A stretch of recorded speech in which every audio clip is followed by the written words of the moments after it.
بسم الله الرحمن الرحيم. اللهم صل وسلم وبارك على سيدنا محمد واهل سيدنا محمد واصحاب سيدنا محمد. ازيكم يا اخواتي في الله؟ عاملين ايه؟ وحشتوني من الفيديو اللي فات. اتمنى انكم تسمعوا الفيديو لحد الاخر وتحطوا اللايك وتدوسوا على الكل عشان يوصلكم كل جديد من قناة مطبخ الطيبين. واحد. اشتركوا في قنواتي يا جماعة. انا قناتي مطبخ الطيبين واحد ومطبخ الطيبين اتنين. اتمنى اني من بعد إرادة ربنا يعني قناتي تكبر بيكم ومعاكم اخواتي في الله. الله يعزكم ويرضى خاطركم. النهاردة اللهم صل وسلم وبارك على سيدنا محمد واهل سيدنا محمد. النهاردة في الايام يا رب. الحمد لله الحمد لله. النهاردة قلنا نخبز معاكم العيش الشمسي من الالف للياء وبكل تفاصيله، واخداها الطريقة دي من ستة الله يرحمها ومن امي. ربنا يعفى عنا ويديها صحتي ويبارك لي فيها يا رب، ويجعل الفرح قدامها امي ويديها الصحة، ويجعل الفرح قدامها والسعد خدامها. امي حبيبتي ونور عيني، يا رب يخليها لي ويبارك لي فيها يا رب. انا مليش غيرها من بعد ربنا يعني، لاني بصراحة انا بحبها قوي، والجنة تحت قدام الامهات يا جماعة. امك ثم امك ثم امك ثم ابيك بس. ويا رب يخلي له كل واحدة، يخلي لها امها ويخلي لها ابوها، وانا ربنا يرحم ابويا ويجعل قبره روضة مراد الجنة ويسكن مع النبيين الصديقين. اتمنى انكم تحطوا اللايك وتشاهدوا الفيديو من الاول لحد الاخر باذن الله كده، عشان القناة تكبر بكم ومعاكم اخواتي في الله، لان القناة فيديوهاتها ضعيفة، ولما انزل فيديو عيش بس هي المشاهدة تبقى عليها، لكن باقي الفيديوهات الاكل ولا حاجة ما المشاهدات قليلة وبتاعتها ضعيفة جدا جدا. اتمنى انكم تشجعوا كده وتعملوا لايك وتشاهدوا الفيديو لحد الاخر فضلا وليس امرا، عشان القناة تكبر بيكم ومعاكم من بعد إرادة ربنا طبعا. كل اللي كتبوا لنا ربنا هنشوفوه يا جماعة. الحمد لله الحمد لله. وربنا قال لك انا عند حسن ظن عبدي بي، يعني الواحد يتمسك في امر ربني وفي كلام ربني هيوصل باذن الله. والحمد لله بيكم ومعاكم ان شاء الله، وفضل ربنا علينا وعليكم ان شاء الله ربنا هيكرمنا. يا حي يا قيوم برحمتك نستغيث. هنتي برص العيش الشمسي. طبعا المقدمة دي اول الفيديو يا جماعة. لسه هنحلله مع بعض وكل حاجة هنعملها مع بعض. يا رب اللهم استرنا فوق الارض وتحت الارض ويوم العرض عليك يا الله. يا حي يا قيوم برحمتك نستغيث. يا مالك يوم الدين. والله الكاميرا ظلمة العيش، والله العيش طالع بسم الله ما شاء الله زي الورد. بألف هنا وشفا علينا وعليكم، وأتمنى أنكم تشجعوا وتقوموا تعملوا، لأن العيش الشمسي مع الملوخية الخضراء أو الملوخية الناشفة أو البامية اللي هي المفروكة أو البامية البراني تحفة تحفة تحفة بسم الله ما شاء الله. بس اللي عاوز يخس ما يكترش، نصيحة يعني. جبنا شكرة الدقيق دي التومين يا جماعة، خدناها والله العظيم اشتريناش في التومين احنا، هي بتاع التومين بس اشتريناها من حد كان عاوز يبيعها. اشتريناها ب250 جنيه. غالي ما غليهاش، قالت والله العظيم هي على كده. فطبعا هي المضطر يركب الصعب كسب فينو ب100 وحاجة. فجبناها داي. طبعا هي ودينا طحنا المتحلل يا جماعة، نيت منفوضة على الغربال من الدقيق، عشان هي بعد ما الطحينة بتطحنها بتحللها لك وتحط لك الردة اللي فيه. نيت بوريكم الدقيق اصفر بسم الله ما شاء الله اللهم بارك. الغربال دي يا جماعة جديد جبته، يعني الخبزة التانية دي لي، يعني المرة التانية احلل بيه الدقيق. جبته فارط عشان زي ما انتم عارفين الدقيق مطحون، فمش عاوزين خسارة، الدنيا غالية. لو جبنا المانع هيطلع لنا كده سكرة، هتطلع السكر قد الدقايق، وبنت هتخبزيها وهتخلي اياه. فدي فرض يا جماعة. وديني ورت لكم الردة اللي هي الطاحونة محللهن، وهنحللهم مع بعض كده، ويا رب يكون خبيز الهنا والسعادة وراحة البال يا رب، وتاكلوه بالصحة والراحة وراحة البال. اللهم امين يا رب العالمين. اللهم استرنا فوق الارض وتحت الارض ويوم العرض عليك يا الله، انا وامة محمد والسامعين اجمعين يا جماعة. اللهم صل وسلم وبارك على سيدنا محمد. الواحد كده لما يجي يحلل دقيق يخمر يطبخ يعمل اي حاجة يسمي الله، لان بصراحة ألا بذكر الله تطمئن القلوب. اللهم بارك يعني بدايتي. بسم الله ما شاء الله، الله أكبر. قيوم يا مالك يوم الدين يا الله. لما نجي نحل دقيق نقول بسم الله ما شاء الله، اللهم بارك. يا رب زيدهم بركة وزيدهم رحمة، ويطلع عيش بسم الله ما شاء الله. لأن اللقمة الحلوة بتتاكل يا جماعة، اللقمة الحلوة بتتاكل. ان شاء الله كده يا رب كده الفيديو يعجبكم ورضاكم، وهنمشي مع بعض. اول حل وريتكم شكارة اشتريناها ب250 دقيقة تومين من حد كان عاوز يبيعها وخدناها منه عشان كان دقيق الشهر بتاعي خلص. والله انا يا جماعة مطلع 50 كيلو في الشهر مش بيقضوني، لان احنا اسرة مكونة من 8 افراد، الاب والام و5 بنات وولد. الحمد لله، ربنا يخليهم لنا كده ويبارك لنا فيهم ونعلمهم التعليم العالي ان شاء الله، ويكرم كل اب وكل ام في اولاده ان شاء الله يا رب، امين يا رب العالمين. هناك حطينا صحنين دقيق وهنحللهم. الغربال ما شاء الله بسم الله ما شاء الله، اللهم بارك. مش جايبانا ولا جايباه مانع ولا جايباه هنا، انا جايباه. قلت له الراجل يعني، قلت للحد اللي جابه لي الغربال، قلت له لو سمحت قول له هاتوا غربال من الفارق، لان قسما بالله انا درعت الحمد لله مش قادره احلل منيه ولا بصراحه يعني كده. اللي هو عاوز عمليه ده يا ربنا يعافيكم ويسلمكم ان شاء الله، تسليك شرايين في اليدين في الحته الحلقه ده، وانا خايفه جدا جدا ومش راضيه. الدكتور قال لي اعمل رسم عصب، الكلام ده من حوالي 3 سنين، فلا انا اخاف اني اعملها بصراحه. الحمد لله الحمد لله. هنا خلصنا الدقايق وحطينا خميرة البيرة. شايفين يا جماعه خميرة البيرة في الصيف ما تكترش، خميرة البيرة في الصيف ما تنفعش تبقى كتير. الحدق دي يا جماعه اعملوه مع خميرة البيرة، واللي يفضل مش عاوزاه اتخلصي منه. لو معاكي فراخ حطولهم في الاكل، لو اعزكم الله لو هنا حطيه في الزبالة ما مش عاوزين تاني. الحمد لله. بس الحدق كله ما تحطوش، الحدق دي كبير اللي انتوا شفتوه، انا هاخد منه اللي هاخده والباقي راح ارميه بصراحة. بس مش هرميه انا في صندوق زبالة عشان معايا فراخ، راح احطه في شنطة الاكل بتاع الفراخ. شايفين الحتة دي انا مش عاوزاها. اخدت اللي انا اخدته على كده، وده حرميه. هنا الدجاج دول مش هحطهم كلهم، يعني صحني مش منفع مش هاخده كله يا جماعة. لو صحني من اللي هو بتاع السلطة دي او من اللي هو بتاع طبقة الميلامين ده اللي ما نحط فيه شوربة زين عشان الحر، ما ينفعش تكتر الخميرة في الحر بالذات، في الحر بالذات والله العظيم ما ينفع تكتر الخميرة، لان كتر الخميرة في الحر مش حلو. في الشتاء ماشي عاوزة تخمر صحن ماشي عشان العيش ما يجرش معاك، وتكبر خميرة البيرة في الشتاء يا رب، وتخلي العيش ينس كويس، وتخليه بعد ما تطلعيه من الفرن تخليه يقعد له 4 ساعات 5 ساعات من برا، لما تتويه ترصيه في المجور ولا تحطيه في التلاجة تحطيه في اكياس. ما ينفعش من اول ما هنا، خليه على الاقل 5 ساعات 6 ساعات 7 ساعات زي كده عشان العيش ما يبوظش معاك يا جماعة. كل حاجة غالي. انا هنا بعد ما غطيتها كشفتها تاني وقلبت الصح، يعني قلبت الطبق الكبير. دول الجماعة الدقايق اللي حشناهم عشان هنعمل بهم العيش لما نجي نقطع. والدقيقة هو بسم الله ما شاء الله، اللهم بارك.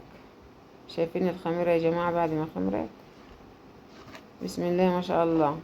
هحطها في نفس البولة ده، هحط لها شوية ملح وادوبهم بيه واحطها واعجن على طول. هغطي الخميرة اللي حطيتها ده بشوية دقيق وهعجن على طول بعد ما احط لها شوية مية. انا جايبة حلة مية جنبي كبيري، انت لازم تعبي حلة كبيرة تكون نظيفة كده، او جرجر يكون نظيف تخصصي لي العجين بس. هنا ادي الملحات يا جماعة اللي حطهم، وده البولة اللي كنت مخمرة فيه. راح احط لها شوية مية، وبالمشق المية ده لا ارجها من الدقاق اللي فيها ده خسارة. الحمد لله يعني الواحد قال لك ربنا لو حمدتوني لزيدكم، واحنا واجب على نقول الحمد لله على الكثير وعلى القليل. الحمد لله اللهم بارك.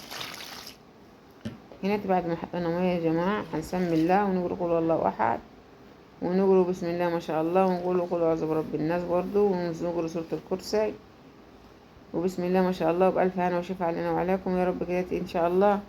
تجربوه وتشجعوا وإن شاء الله وتخليه ينس كويس. العيش يا جماعة، العيش ينس كويس في فرن الأنبوبة. فرن الأنبوبة مش زي فرن الطين. فرن الطين بسم الله ما شاء الله فيه أحسن منها تاني، لكن فرن الأنبوبة ده المضطر يركب الصعب يا جماعة. اللي مش أنا معايا بيتي بقول الجوز اعمل له فرن، قال له مين هيجيب لك أعزكم الله وجيد يعني عشان أحمي بيه الفرن. ومين هيجيب لك ومين هيعمل لك؟ قلت بس يكرمني ربنا ابني قال لي اعمل لي فرن، عشان الفرن ده يا جماعة ما تخلي العيال يطلع بسم الله ما شاء الله. لو عاوزة تقرقشي لك شوية قرقوش، لو عاوزة تعمل لك شوية فايش، الفايش بيطلع في الفرن الطين يا جماعة بسم الله ما شاء الله. بس أهم حاجة تكوني عارفة الفرن، أهم حاجة الفرن تكون بسم الله ما شاء الله كده عارفالها، وعشان ما يتحرقش منك. الفايش لو اتحرق يا جماعة بيمرر. الواحد نفسه يعمل له فرن طين. مش غاوية تعب والله العظيم ولا حاجة، بس عشان هي حاجتها بتطلع حلوة. انا اصلا والله نفسي بيتكتم لما اروح لامي ساعة ساعة يعني والقاها خابزة وسعيدة هي، اما نفسي بيتكتم من الحمية ومن الدخانة، بس حاجتها بتطلع حلوة. لو معاكي زبدتين سمك، لو معاكي اللهم صل على سيدنا محمد طاجن عن ربيط كده تبقى عاملاه طاجن بالتقلية كده ما يطلع تحفة. السمك المضجن في الفرن الطين بيطلع خطير لما تكون عاملة صينية سمك ولا حاجة، بيطلع بسم الله ما شاء الله. نرجع الفيديو هنا يا جماعة. شايفين العياش انا نيتي كان في شوية دقيق من تحت، حطيت لهم شوية مية زي ما انتوا شايفين قدامكم، وهعملهم عشان ايه اشتغل مليك على ايه على رواق. انا هناتي ما خدناش الفيديو سايبولكم بصوته على كداتا عشان كانوا عيالي نايمين وعاملين دوشي، بس في الحليل كانوا شوية كده في الشارع الأولاد برا والهن بيتكلموا مع بعض ويلعبوا. فالحمد لله ربنا يخلي لكل أب وكل أم أولاده إن شاء الله، يحفظ بعدهم ويحرسهم ويبارك فيهم يا رب، آمين يا رب العالمين.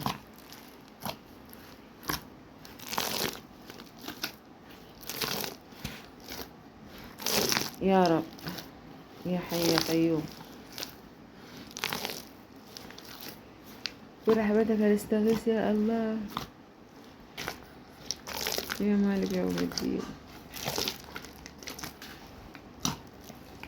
العيش يا جماعة أو العجين، العجين لازم يتملك كويس، يتملك كويس. العيش الشمسي دي يا جماعة أبوه أم المليك، وأبوه أمه في الفرن ينسي كويس.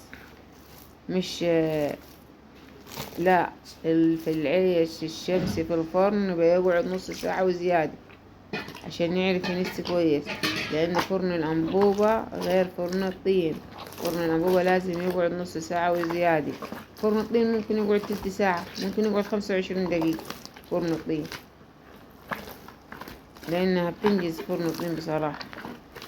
والعشاء دول اللي أنا خبزتهم رصتين ونص في الفرن الأنبوبة. في فرن الطين كان ممكن في رصة واحدة دول، لأن الفرن أنا أمي معاها فرن والله العظيم بعد أوقات ما شايلها لها 35 يا 30 يا 35. هناك حطينا في أمي مية عشان لازم نملكه كويس يا جماعة. أنا في عجينة العيش الشمسي قسما بآيات الله ما أخذ ساعة، يا ساعة وخمس يا ساعة إلا ربع. لما يكون يعني مش كتر قوي باخد ساعة إلا ربع، نص ساعة. لا 30 رغيف ممكن أقعد فيهم ساعة، ساعة و5 دقايق، ساعة ممكن أقعد فيهم من ساعة إلا ربع. هذا هي 45 دقيقة يعني أقعد أعجن فيه. الحمد لله. شايفين بسم الله ما شاء الله العجين عامل ازاي؟ شايفين بسم الله ما شاء الله اللهم بارك. شايفين بسم الله ما شاء الله اللهم بارك. احكموا انتم بنفسكم وشوفوا يستاهل كم من 10 الفيديو يا جماعة، وقولوا لي رأيكم.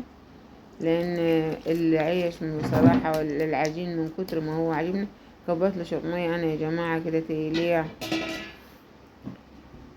عشان قلت لو كان تخين ولا حاجة يشرب المية دول ويبقى عز مظبوط. فالحمد لله هنغطوه على كده ونسويه يرتاح، وهنرحل المقرصات عشان لو احنا الكلام دي كان كل الساعة كان بالليل. انا عجنت من الساعة 3 خلصت الساعة 4. بعد ما خلصت عجين رحلت المقرصات. في ناس تقول تدفلت المقرصات يا جماعة، ندفل المقرصات ونخش ننام على طول، ننام ونصحى ان شاء الله. هياخد له ساعتين في المجور، ساعتين ونص على حسب ما يخمر. لما تخليه يخمر في المجور يبقى خفيف على المقارص، يخمر بسرعة. مش هنقوله يخمر هنا يخمر هنا، لا، هو لازم يخمر في المجور عشان يبقى حلو، والرغيف بسم الله ما شاء الله يطلع خفيف معاك كده. ولازم يخمر برضو تاني على المقارص معذرة تاني، لازم يخمر هنا ويخمر هناك، يعني لازم يخمر في المجور الأول، وبعدين لازم يخمر على المقارص برضو، عشان لو ما خمرش على المقارص هيطلع مخنفس وهيطلع تقيل ولبت وتخيني. طب وليه؟ طب ما احنا نتعبه وتعبنا يبقى بفايدة. ما نرحل المقارص دي مع بعض، او بنتدفل المقارص. خلينا بنتدفل المقارص عشان في ناس كتير ما تعرفش يعني ايه بنرحل المقارص. رحل المقارص يا جماعة هي نتدفل المقارص، نتدفل المقارص. هنتدفل المقرصات مع بعض وهوريهم لكم بعد ما اخلص. هم مش هياخدوا يعني وقت، هي كلها 10 دقايق تدفل في المقارص. هنتدفلهم ونخش ننام شوية. الكلام ده كله زي ما انا قلت لكم كان الساعة 4 وحاجة انا بتدفل المقرصات. هنصحى الساعة 6 هنلقوا العيش بسم الله ما شاء الله. هنكشف الصينية ونقطع على طول، نشتغل قطيع. هنا بعد ما رحلت المقارص او تدفلت المقارص يا جماعة بوريهم لكم، شايفين بسم الله ما شاء الله اللهم بارك.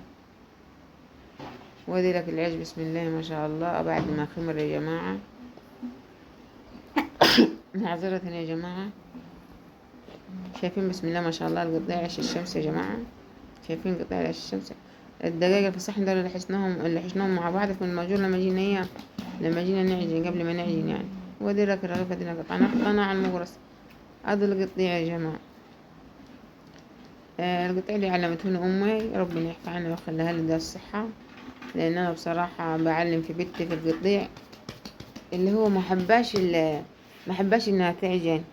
هي أصلا عندها نقص فيتامين د، وكان في حد قبل كده عجنت وطلع عجنت بنتنا معي، قسما بعز جلالة الله خلتها عجنت وهي في تانية ابتدائي. خبزتهم لي 9 ترغيف وطلعوا بسم الله ما شاء الله، بسم الله الله أكبر. لو قلتلك أحسن من عيشي وأحسن من عجيني مش هتصدقوني. تعاش فضرة تقول لها عجين، تقول لي كده وجعاني، ولو غضبت على عجنة تقعد لك 3 أيام دراعتها مش قادرة تحركي. والله العظيم مش عارفة نفسي ده ولا من نقص فيتامين الدال، ولا أنا عارفة إن نقص فيتامين الدال بيعمل زي كده، بس لا، هي تحب تاكل العيش الشمس وكل حاجة، بس ما حباش تخبزه اللي هو بتعب. بسم الله عليك يا ماما، ربنا يخليهم لنا ويبارك لنا فيهم كده إن شاء الله، ونجري وراهم ما نجريش بيهم يا رب، حافظ لنا عليهم وحفظهم لنا.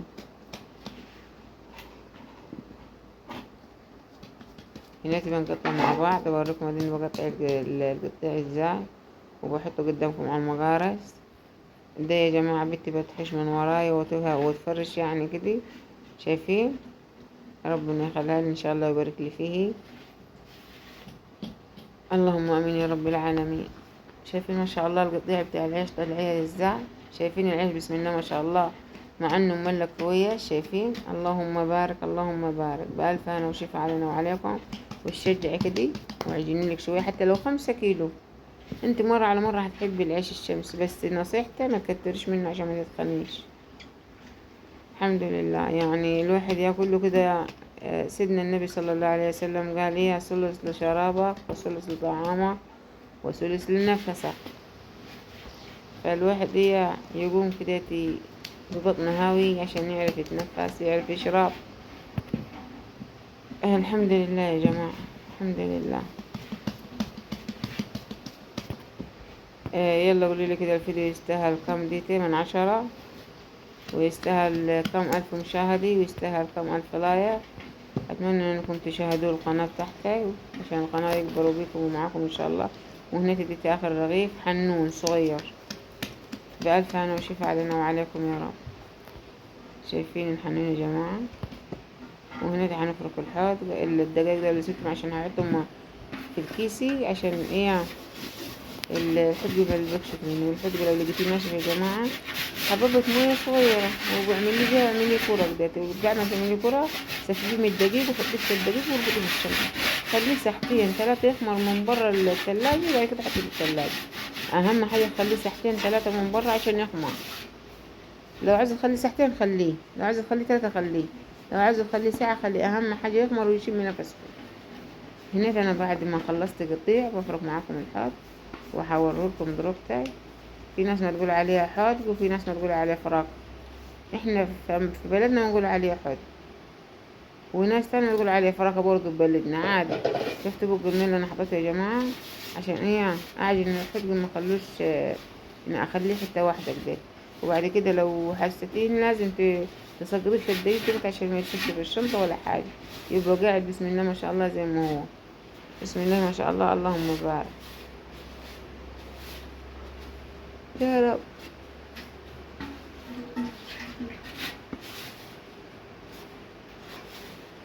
آه شايفين بعد ما عملت انا حتة واحدة، انا الحتة دي هحش منها بصراحة، هحش منها اعملها البت كده زي المنونية ولا حاجة. حطيت الدقايق دول يا جماعة شايفين عشان انا احط فيهم الحدق. شايفين الحدق انا غمست فيه بالدقيق عشان ما يمسكش في الشنطة يغمر وياخد راحته.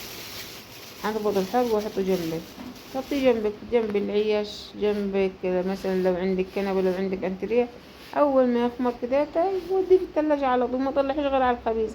هنا بعد ما خلصنا قطع وكل حاجة بوريكم العياش. لو وصلت معايا لحد هنا ما تنسوش تشتركوا في القناة فضلا وليس امرا وتحطوا اللايك وتدوسوا على الكل عشان يوصلكم كل جديد من قناة مطبخ الطيبين واحد. واتمنى الفيديو يعجبكم من رضاكم، وما تنسوش تدوسوا على الكل وتشتركوا في القناة وتحطوا اللايك. الله يبارك لكم ويجعل الفرح قدامكم والسعادة خدامكم. أتمنى أن قناتي تكبر بكم ومعاكم إن شاء الله. اللهم آمين يا رب العالمين. شايفين الناتي بسم الله ما شاء الله بعد ما العيش رصناه وطلع ده يا جماعة الرصة الأولي. شايفين بسم الله ما شاء الله والله العظيم العيش طلع زي الفل بس الكاميرا ظلموه. الناتي بطلع في المجر يا جماعة في البرش وبعدين هسويه وأعدله وأوريهولكم. لو وصلتوا معي لحد هنا ما تنسوش تشتركوا في القناة فضل ينسى أمرك وتحطوا اللايك وتدوسوا على كل شيء يوصلكم كل جديد. واقول لكم السلام عليكم ورحمة الله تعالى وبركاته. شايفين بسم الله ما شاء الله العيش ايه. سلام. حطوا اللايك حطوا اللايك حطوا اللايك.